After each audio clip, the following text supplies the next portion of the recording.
You ready for this? It's tomorrow. I know.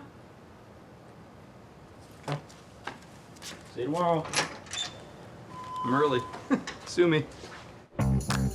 I've been interviewing celebrities for 20 years, and honestly, the whole stiff interview thing is not really my style. So I wanted to talk to PGA Tour players at their house to make them feel comfortable. Simply typed in Rickie Fowler's house into MapQuest, and here we are. Slayed it. Slayed it, baby. Professional.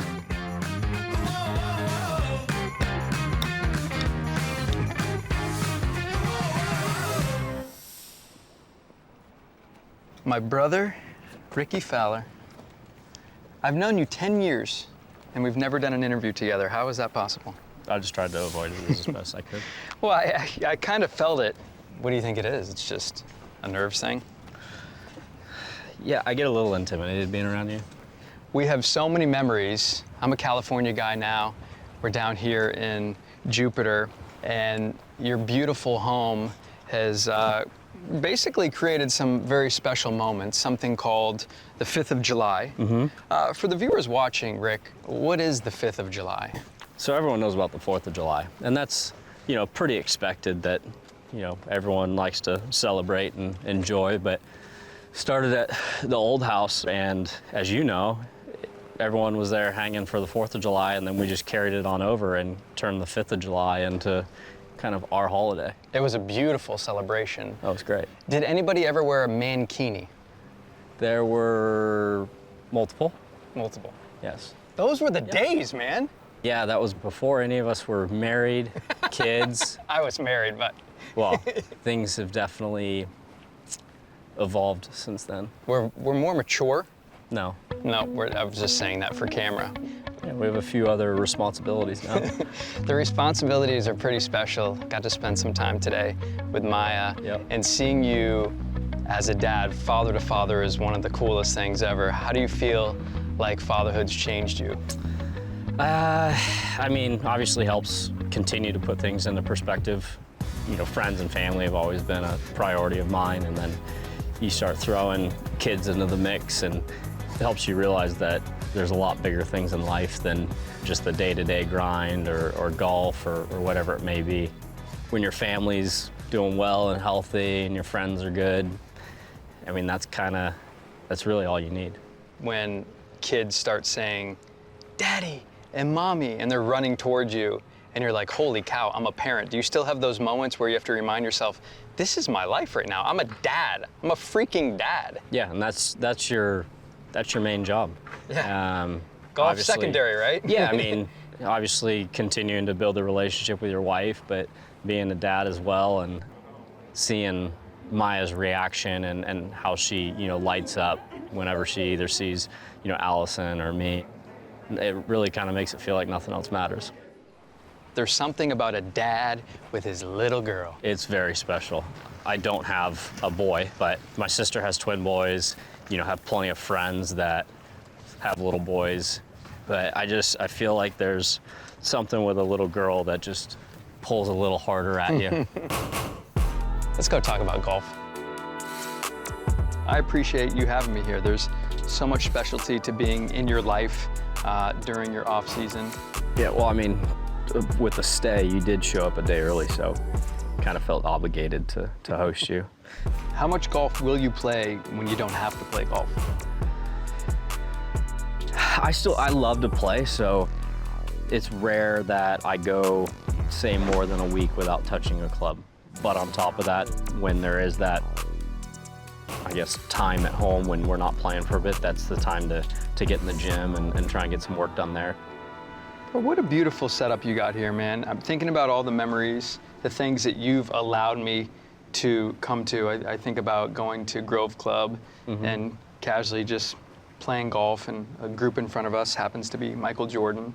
And all these guys love you so much, and they feel so safe with you. But do you still sometimes go, holy cow, is this really my life? Or are you just used to it by now? It is crazy to kind of step back and think like what we get to do and where we get to hang and the people that we've been able to get to know over the years. Yeah, if you were to take me from, you know, say high school and throw me straight into where I am now, it'd be a bit of a shock to the system. But as things have just kind of progressed naturally and built over the years, this is our normal life. But it is cool to think about, like, yeah, we've got it pretty darn good. What do we do? Throw and reel. All right.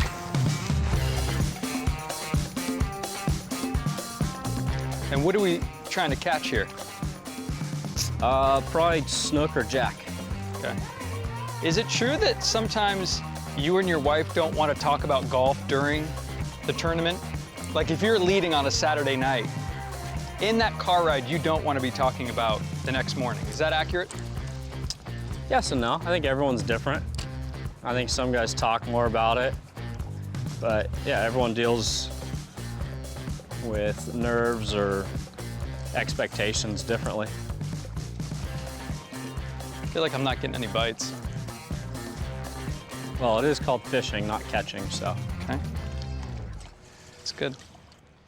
It's been fun watching you this year. It's always fun watching you, man, because you know, all your homies are always rooting you on. But this year specifically, first win in 4 years? So, yeah, around there. And Rickie returns to the winner's circle. Was there a specific moment where you said to yourself, Daddy's back in the groove? Well, I had a decent fall last year, so basically going a year back. I had a couple good finishes that gave me hope and something to go work on and get kind of ready and excited for the season. Very cool shot there from Rickie Fowler. Going to have a great look for birdie here to extend the lead. And the fans excited to see Rickie Fowler contending. I think a lot of it was just seeing the consistency, and then some weeks where I wasn't necessarily playing that well, I was still able to, you know, make cuts, have a decent weekend, and salvage maybe a top 20 or a top 10 finish, where in the last few years, it felt like I was a shot or two here or there, and you missed the cut. One of the great putters on the planet, and it's not anything close to where we're expected. It's a pretty fine line from packing your bags and flying home or playing the weekend. So that was one of the biggest things, that I was able to continue to play weekends where that hadn't been a thing in the last few years, and just kind of continue to build that confidence and momentum, and started to get myself into, you know, contention and in the mix. And yeah, it felt great to be there. I've won, and I knew that I could do it again. It's just, it's hard. So to finally get it done in Detroit, it all worked out. 10 months ago, he was number 185 in the world, and now back on top. Did I tell you what I did after you won recently? No. There was a guy who commented about a year ago on a picture, "Must be nice being free on the weekends." And I took about 30 minutes of time, and I scrolled to find that photo. Yep. And I commented, "Not anymore, buddy." Does that make you feel good? You've been waiting for that one for a while. I think I did it in all caps, and let me tell you, it felt so good.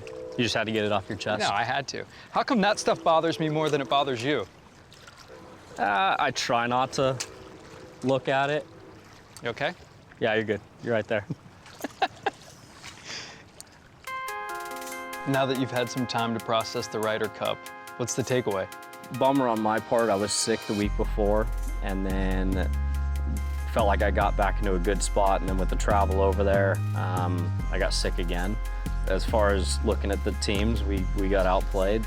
The Europeans, they seem to rise to the occasion, especially over on their turf. I mean, they made a bunch of putts. There was a bunch of chip-ins, a lot of momentum swings that went their way. They're always fun weeks, win or lose. They're just a lot more fun when you do win. So it's what it is. Any top personal moments maybe we didn't see? My favorites are always just hanging with the guys and the other wives or girlfriends, and being in the team room. To me, it felt like it was the closest, if not one of the closest group of guys I've been around. You know, with the team especially seeming to get younger and younger. You know, I was second oldest on the team. You know, Brian Harmon was the oldest. the age gaps seem to be the tightest of all the teams. So very close group of guys. It's my last one. It's very intimidating what you just did. Just got to kind of whip it with the wrist. Yeah, I'm just going over there. Just wanted to get on the other side of you. See, I don't know. What? I just, you make it look so cool. I'm over here doing these weird jerky motions. Is this even what you're supposed to do? I don't even know. What is going on? I think we missed their lunchtime by about 20 minutes. Yeah. It's all right, I like golfing anyways. When you were going through your struggles, how bad did it get mentally? Because I feel like ever since I've known you, you're a guy, the wheels don't fall off the tracks. You seem always with it, mentally ready to go. You seem cool, calm, and collective. I never see you get like super emotional, but were there times years ago where you're like, oh my gosh, man, this is really hard? Or did you just keep that stuff in? No, I mean, there are definitely doubts and second guessing or having worries because it's not easy. And especially when you're not seeing really any results, it's tough to really kind of lean on something. The good thing was everything away from the golf course was great. Family life, friends, getting married, having a little one. So golf was kind of the only thing that wasn't in a good spot. So luckily I had a lot of good things to lean on, and it was more just the mental grind of just trying to keep pushing. I knew it was there, it wasn't far off, but when things last for, 2-3 years, it can be really tough. So I do keep a lot of things kind of internal or to myself. I don't open up a whole lot. JT and I would talk a little bit, Jordan. Everyone's dealt with struggles on the golf course. That's, if you play the game long enough, especially at this level, like, you're gonna have tough times. So I think a big part was, like I said, things away from the golf course were great, and then having good people around you. Could see the light at the end of the tunnel. We just had to keep chasing it. I stole this question from Oprah. When's the last time you cried? Last time I cried, there were not like full tears, but there's definitely watery eyes around the Ryder Cup. I don't remember specific moments. I might have gotten a little teary-eyed at Cantlay's wedding on Monday following the Ryder Cup as well. They're neighbors of ours, good people, and it was fun to hang around for an extra day and be there for their ceremony. So yeah, it wasn't long ago. I think I saw when you sent videos after Maya was born and you were giving me some tips before River came into the world. You were reminding me, this is how you hold them, this is how you do this. And I zoomed in on the video, and I was looking to see, and I did see a couple of tears there, and I go, That's oh, man. That's what a little girl will do to you. That's what I hear. Yeah. Well, we tried. We'll give it one more over here. One more? You feeling it? Okay. Were you the type of kid that got up with your dad at the crack of dawn and went fishing all the time? No, my dad didn't fish much. My grandpa, he'd pick me up from preschool or elementary school every Wednesday, and we'd go fish or golf. What was the biggest one you caught? Oh, back then it wasn't anything big. Mm. I don't know what the biggest fish I've caught. I think a couple 100-pound marlin. Jeez. Yeah, I'm getting nothing. What do they call that? Just a slow day? Yeah, we needed to be here 20 minutes ago. Well, I was over there asking if you've ever cried before. I feel like I was trying to get to a meaty part of the interview. Now we can't eat. Well, one thing hasn't changed. My love for fishing. Go hit some? Yeah, let's hit a few.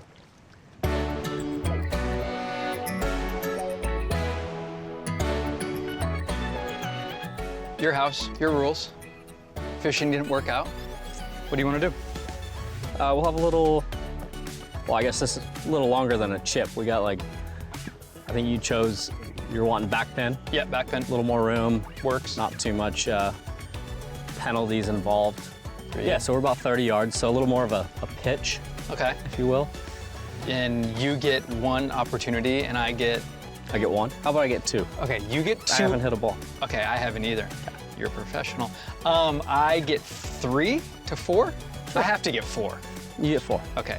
Here's Fowler with a 60, about 30 yards.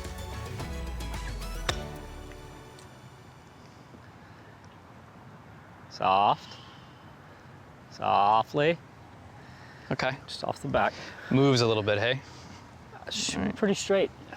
It's a little, sprinklers were just on, so the mat's a little wet. But Got it. we'll make it work. Let's see what you got. You gotta get it there. All right, that was just a little. You can do another one, because I only have one more. Okay. All right. What are your thoughts here? My thoughts here are, there's a lot of golf fans watching this, and golf fans can be really brutal. And I'm a TV guy, so just go easy on me. Let's dry off the face. Perfect. Yeah, that's important, right? Yeah, you don't want a wet face. You just want to get it there, in my opinion. Softly. Yeah. Good work. Okay. Okay. I blanked out. What happened? Just making it look easy, Jace.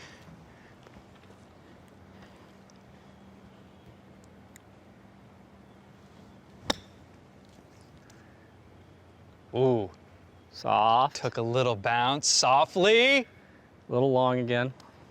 I can't tell from here, but I still feel like you're closer. We'd never fully clarified on the green or off. Mine is closer, but Yeah, I'm off that's the all that green. matters. Okay. So I get 2 more You got 2 shots. opportunities. And the rules are, if I win, I get to call anybody I want on your phone. If Yep. you win, vice versa. Any thoughts on your victory call? Yeah, I definitely have someone in mind. Michael Jordan. Oh, God. Uh-oh. Okay. That was just teasing, you're fine. One more. This is the last one. All right, here we go. All comes down to this. Gotta hit down on it. A lot of cars moving. Can't let these things bother you. Chunky. You wanted that right pin. It could hit that little lip. No. Do we need to go measure? I'd like to see it, to be honest. From here, it looks very close. We can go check it. Okay, let's check it. Yeah, you're right. And if I simply would have clarified you have to be on the green, I would be calling someone in your phone right now. But since we didn't clarify, that's on me. You clearly are closer. This actually wasn't a bad shot. This is 8 feet. Yeah. And away we go. Who you thinking? Is it someone we both know, or are you just gonna kind of scroll? Yeah, it could be somewhat mutual. Okay. We'll see who's available. My mom's in there. She'd love to see you. It'd be nice. It's gonna be FaceTime. We're on speaker, we're good. I'm nervous because he's got that look in his eyes.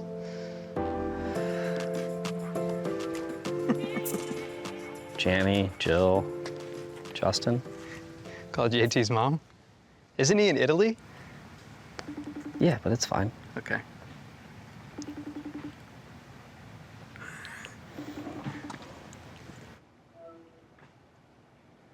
Hey, man.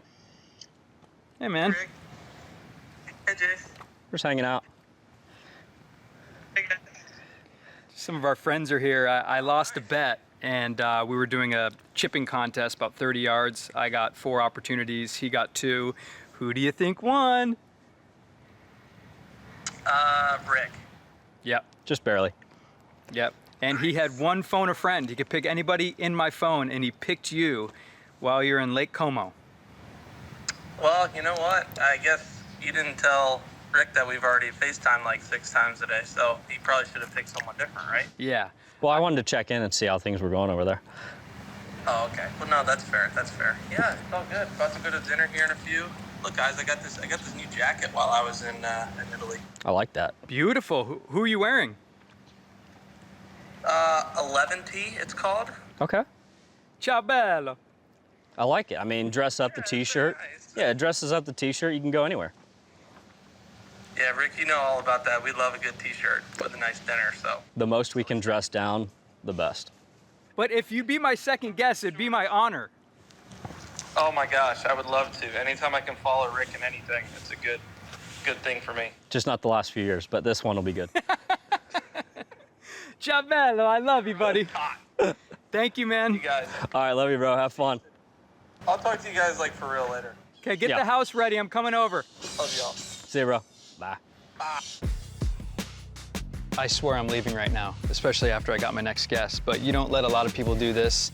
I know this was a big ask, and I really appreciate it. It's fun getting to know you more and asking you questions that I've always been nervous to ask. And also there's like a Alfred Hitchcock thing going on. I'm sweating, and I just want to get in the cold plunge. We are gonna do that, but yeah, when it comes to the short list of our friends and family, you're on that, so that's why you're here.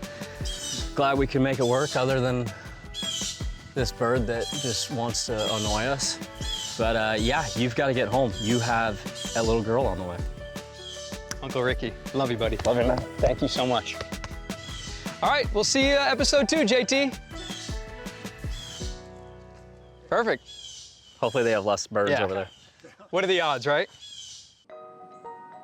TruGreen, they're one of our key partners, both on a local level and a national level. Since 2021, TruGreen has proudly partnered with First Tee. We're not here without our community partners, whether it's a small grassroots place or a national company like TruGreen. We always tell them it's not a donation, it's an investment. TruGreen supports First Tee's college scholarship program, providing scholarships, mentorship, PGA Tour tournament experiences, and professional development opportunities to a growing class of First Tee scholars. It's super special for me to know that TruGreen is supporting me and behind me, and they believe that I can be successful. When your mowers are set at 1/10 of an inch, your margin for error is 0. Knowing that I'll have people in a support system, it means everything to me. Having those resources, knowing that I have TruGreen and the First Tee rooting for me. Thank you, TruGreen.